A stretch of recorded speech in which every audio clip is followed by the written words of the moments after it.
Hello, and today we're going to talk about something slightly unusual and a bit controversial as we attended a conference here in Geneva regarding the problematic of synthetic diamonds. This conference was organized by a local association of people involved in jewelry, and I learned quite a few things there which naturally led to some questions. So let's quickly summarize what the situation is, and ultimately I want to ask you guys what you think about this. So to make a long story short, technology enables today to synthetically produce diamonds at a cost which makes sense to use them for many applications, and gem setting is naturally one of them. The technology is pretty old. The first synthetic diamonds were produced in the mid-50s, and until the mid-80s this was seen more as a field of research. But in the last 10 years, technology really developed itself very rapidly, and the pivotal moment was reached quite recently when the price of producing these man-grown diamonds became less than with the normal extraction process. There are two main methods of producing such diamonds, either with the CVD method, meaning chemical vapor deposition produced in microwave length ovens, or the HPHT method, standing for high pressure, high temperature, using massive presses to recreate and accelerate what nature has done in millions of years, 300 kilometers under the Earth's surface.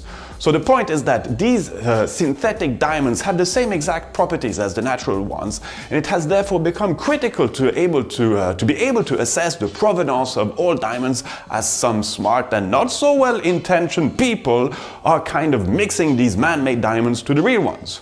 So one of the words I learned during this conference was the notion of melee, meaning a batch of very small stones, for which the risk of seeing this happen seems pretty large, and today worries many players of the industry, from the producers of real diamonds to dealers to the brands using them on their timepieces, and ultimately the consumer. So let's listen to some of the speakers of this conference about the challenges that these synthetic diamonds are putting on the table. The mechanic industry, electronic industry, they love their diamonds in order to make diamond tools. So this will grow and grow and grow. I think that we have quite an interesting opportunity, and there's a strong focus. But of course we would like to serve, if possible, also the jewelry market, and that's why we say here to everybody, come and visit us, think about, if you want to, more and more, in 2, 3, 4, 5, 10 years, more and more, we can build machines for you and we can deliver you this wonderful product, big stones, and you can use it also for the jewelry industry. So it's up to you. So if you are open-minded, they can do something. If not, we will see. The worst thing that can happen is that consumers lose confidence in diamonds because they're not entirely sure that the product they're buying is what they think they're buying. And that's the number one challenge, really. Another challenge is confusion as to, what really a diamond is.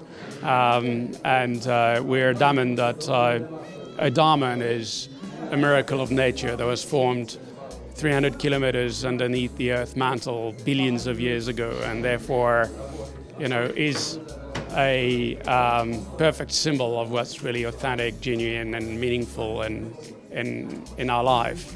Consumers should be able to buy what they want without fear of things being misrepresented. And I think what we're seeing is the synthetic diamond prices falling very rapidly, and the price differential between natural and synthetic diamond growing very rapidly, and that will increase the incentive for dishonest people to try to sell synthetic diamonds as though it was natural diamond, undisclosed. And so to counteract that, we have to develop very cost-effective technology which can be applied to test the stones to protect the consumer from that. So we basically adapted instruments that are used in the chemical industry and the pharmaceutical industry. We started to use it for ourselves. So this just evolved in the past 35 years before they weren't really in use. So now still we're trying to use everything that's being in use in physics and in chemistry and in all the laboratories in the world. We're trying to apply to gemstones, but we have to be non-destructive. So that's our difference. We work non-destructively while the others can destroy their samples very often. The good question is, would they buy synthetic diamond instead of a diamond? And what they're telling us is, when it comes to celebrating the most important moments in their lives and the most important relationships and more meaningful relationships in their lives, nothing replaces a diamond. So I think the story of the diamond is a natural product that comes from the earth, that's authentic, genuine, and can be passed from one generation to another generation, relates very strongly. The industry has completely changed over the past 10 to 15 years. the level of transparency, the level of regulation that the diamond sector is under is unprecedented. So overall, the production of synthetic diamonds is estimated at approximately 2 million carats per year in comparison to 125 million carats that the industry produces globally. So this first number is most certainly going to continue to grow, and this quite rapidly. And personally, I don't see much of an issue with this. I mean, diamonds are heavily required in the real industry for its properties, for instance, to create special tooling. But for luxury usage, well, maybe you prefer to know that you have only the real thing set on your watch or jewel. I mean, it's a question of authenticity. But at the same time, and this is fine by me, but if you are fully aware that the diamonds used on your watch are lab-grown, then it becomes a question of personal choice. And this is the question I would like to ask you with this YouTube polling card. So, would you go for man-made diamonds if you had the choice? Meaning if things were, really clear to you, and if so, what would be the reasons? Lower cost? Doesn't impact the environment? Anything else?